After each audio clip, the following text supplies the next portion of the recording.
മകളെ, ജെറുസലം വചന കൂടാരത്തിൽ നിന്നും 3 മിനിറ്റ് പ്രാർത്ഥനയ്ക്കായി നമ്മൾ സന്തോഷത്തോടെ ഒരുമിച്ച് ചേർന്നിരിക്കുകയാണ്.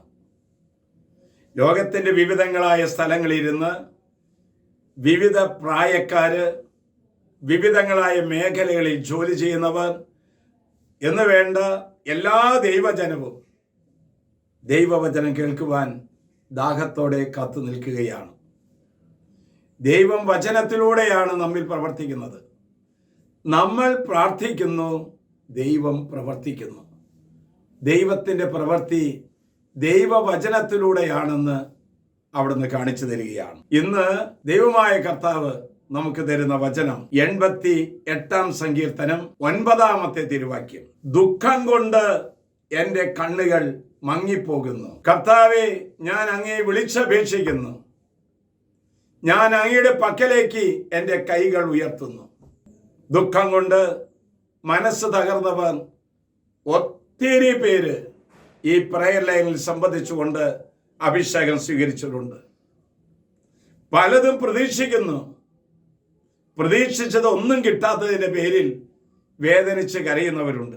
എല്ല് പൊളിയുന്ന വേദനയുമായി കസേരയിൽ ഇരിക്കുവാനോ കിടക്കയിൽ കിടക്കുവാനോ പറ്റാത്ത വണ്ണത്തിൽ വേദനിക്കുന്ന മക്കൾ വചനത്തിന്റെ ശക്തിയാൽ എഴുന്നേറ്റിരിക്കുന്നത് ഞാൻ കേട്ടിട്ടുണ്ട്, ഞാൻ കണ്ടിട്ടുണ്ട്. ഇതാ ദൈവമായ കർത്താവ് നമ്മോട് പറയുന്നു, നിന്റെ എല്ലാ സങ്കടങ്ങളും എല്ലാ ദുഃഖങ്ങളും കർത്തൃകരങ്ങളിലേക്ക് സമർപ്പിക്കുക. അവനെ നോക്കുന്നവർ പ്രകാശിതരായിത്തീരും. ശംസിയാക്കി സ്തുതിയായിരിക്കട്ടെ. എൻ്റെ പേര് ജോയി, പരമ്പരപ്പള്ളി പള്ളിക്കുന്നാണ് വീട്. ഞാൻ എൻ്റെ ഒരു അനുഭവ സാക്ഷ്യം പങ്കുവയ്ക്കാനായിട്ടാണ് ഇപ്പോൾ ഈ പ്രയർ ലൈനിൽ വന്നിരിക്കുന്നത്.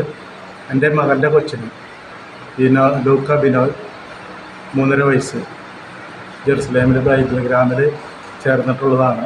ഇപ്പോൾ മകന് കഴിഞ്ഞ ഞായറാഴ്ച മുതൽ പെട്ടെന്ന് ശരീരത്തിൽ ചൊറിഞ്ഞ് കടിക്കുകയും വളരെ അവസ്ഥയോടെ ശരീരം മുഴുവൻ വരുന്ന ഒരവസ്ഥയുണ്ടായി.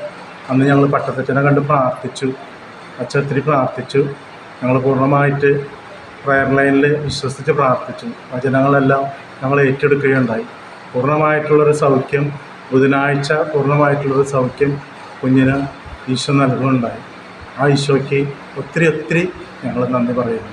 ഈ പ്രയർ ലൈനിൽ കൂടെ ഒത്തിരി സൗഖ്യങ്ങളും ഈ വചനങ്ങളെല്ലാം നമ്മുടെ ഹൃദയത്തിൽ സംഗ്രഹിച്ച് നമുക്കൊത്തിരി ആശ്വാസം പകരാനായിട്ട് സഹായിക്കുന്നു. നമ്മുടെ ഹൃദയത്തിൽ അന്ധകാരം കുന്നുകൂടുമ്പോൾ, നമ്മുടെ ഹൃദയത്തിൽ ദുഃഖം കുന്നുകൂടുമ്പോൾ 2 കാര്യങ്ങളാണ് ചെയ്യേണ്ടത്. ഒന്ന്, കർത്താവിൻ്റെ നാമം വിളിച്ച് അപേക്ഷിക്കണം. 2, അവിടുത്തെ പക്കലേക്ക് കരങ്ങൾ ഉയർത്തണം. കരഞ്ഞ് വിളിച്ചപേക്ഷിച്ചാൽ, കരമുയർത്തി പ്രാർത്ഥിച്ചാൽ ദൈവം തക്ക സമയത്ത് നിന്റെയും നമ്മുടെയും ജീവിതത്തിൽ ഇടപെടും. ആശ്വാസപ്രദമായ രാത്രി, പ്രതീക്ഷാ നിർഭരമായ പ്രഭാതം, സൽപ്രവർത്തികൾ നിറഞ്ഞ ദിവസം നൽകി അവിടുന്ന് നാം എല്ലാവരെയും അനുഗ്രഹിക്കട്ടെ. നമ്മുടെ കർത്താവ് ഈശോ മിശിഹായുടെ കൃപയും പിതാവായ ദൈവത്തിൻ്റെ സ്നേഹവും പരിശുദ്ധാത്മാവിന്റെ സഹവാസവും നാം എല്ലാവരോടും, ഇന്നത്തെ പ്രയർ ലൈൻ ഷെയർ ചെയ്യുന്നവരോടും അത് എത്തുന്നവരോടും, അവരിലും അവരുടെ കുടുംബങ്ങളിലും തലമുറകളിലും അത്ഭുതങ്ങൾ സംഭവിക്കാൻ ഇതാ വചനം നിന്റെ മുമ്പിലേക്ക് കടന്നു വരുന്നു. ഇപ്പോഴും എപ്പോഴും എന്നേക്കും ആമേൻ.